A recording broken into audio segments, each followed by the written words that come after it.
podcast.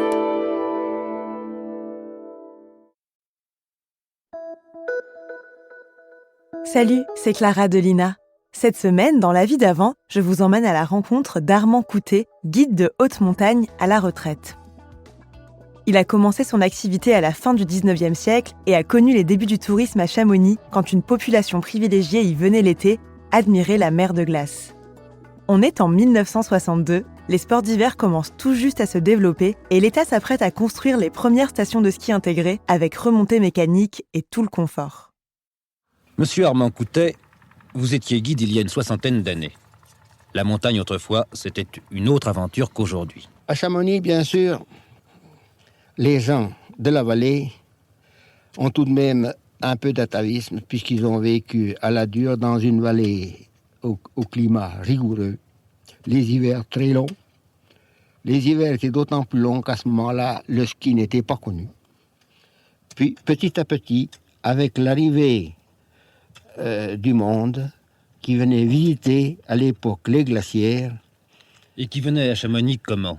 Et qui venait à Chamonix à l'époque en char à banc, en petite voiture. Puis après, il y avait tout de même des diligences qui sont venues jusqu'en 1901. Le train est venu à Chamonix, inauguré fin juillet 1901. Mais le nombre de personnes qui pouvaient venir à Chamonix par ces moyens-là, le nombre était assez limité, du fait qu'il y avait une diligence par jour qui emmenait peut-être une vingtaine de personnes.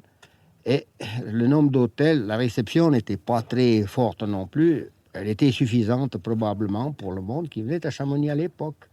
Alors petit à petit, la venue de ces gens-là qui apportaient de l'argent, qui apportaient du bien-être, ont fait évoluer l'esprit des Chamoniards. Il fallait généralement 2 jours pour faire une course, puis qu'il fallait déjà 1 jour ou une forte demi-journée de marche d'approche. Et généralement, les caravanes, à l'époque, emmenaient un porteur avec eux, avec un ballot de couverture, pour passer la nuit d'attente dehors. On bivouaquait dehors. On bivouaquait dehors, sous la pierre, comme on était à l'époque. Et on emportait le ravitaillement. Et on emportait le ravitaillement. On faisait du feu ? On faisait du feu avec du bois, bien sûr. On devait faire cuire sa soupe. On était mal équipés. Les dames portaient encore les vieux costumes, la jupe à crinoline. Et c'est ce qui explique que les mulets étaient très en vogue. Et même sur les glaciers plats, j'entends la mer de glace par exemple, on demandait l'aide de chaises à porteurs. Je crois que la nature des rapports entre le guide et son client a beaucoup évolué depuis le début de ce siècle. Les gens venaient ici en vacances pour 15 jours, 3 semaines, mais généralement le mois, toute une famille. Alors, ils voyaient beaucoup plus longtemps leur guide qui les servait, et ils étaient beaucoup plus attachés. Soit d'un côté, soit de l'autre, il y avait un gros attachement. Personnellement, j'ai connu des gens en 1914 et je les ai accompagnés au cimetière en 1957. Nous sommes toujours restés très liés. On s'écrivait plusieurs fois dans l'année. Et dans les grandes occasions, dans les événements de famille, naissance, mariage, décès, on se prévenait, on s'invitait, à tel point que j'ai connu des vieux guides qui allaient passer quelques temps de vacances en Angleterre avec leurs vieux clients. Des gens que j'ai encore connus. Et en dehors de cela, en dehors de ces rapports entre les alpinistes et leurs guides, est-ce qu'il y a eu beaucoup d'évolution au sein de la compagnie des guides ? Il fallait se former soi-même, ou avec quelques vieux guides qui n'avaient pas eu beaucoup de formation autre que leur pratique. Tandis que maintenant, avec les écoles qui ont été créées, les stages qui sont faits, les professeurs de l'École nationale de Chamonix, j'en parle savamment puisque j'ai eu mon fils pendant une 12aine d'années, mort tragiquement l'année passée. Je causais avec lui de ces histoires-là. J'étais au courant de tout, il me tenait en somme au courant de tout. Je savais ce qui se passait, aussi bien chez nous, les guides avec lesquels je suis toujours resté très, très lié.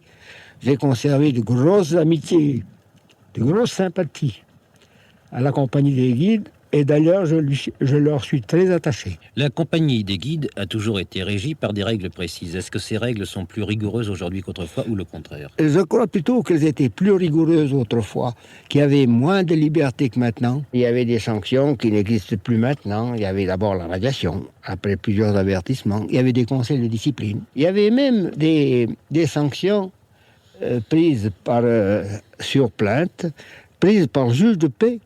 Les guides étaient passibles du juge de paix. Maintenant, ça va tout de même. Et le juge de paix pouvait leur infliger quelles sanctions? Eh bien, il pouvait leur infliger des amendes. Monsieur Armand Coutet, à 75 ans, êtes-vous pour les moyens mécaniques de remontée? Eh bien, jusqu'à un certain point. Il ne faut pas tout enlever non plus à la montagne. Il ne faut pas tout enlever non plus à ceux qui peuvent et qui veulent marcher. Il faut bien laisser. Il faut laisser l'aventure. Il faut laisser de l'aventure, bien sûr. Nous étions certainement beaucoup moins pressés, nous, à quitter un sommet. Maintenant, on arrive sur un sommet, il faut descendre. Eh bien, nous prenions du temps, on mettait beaucoup plus longtemps à rentrer plus tard au refuge.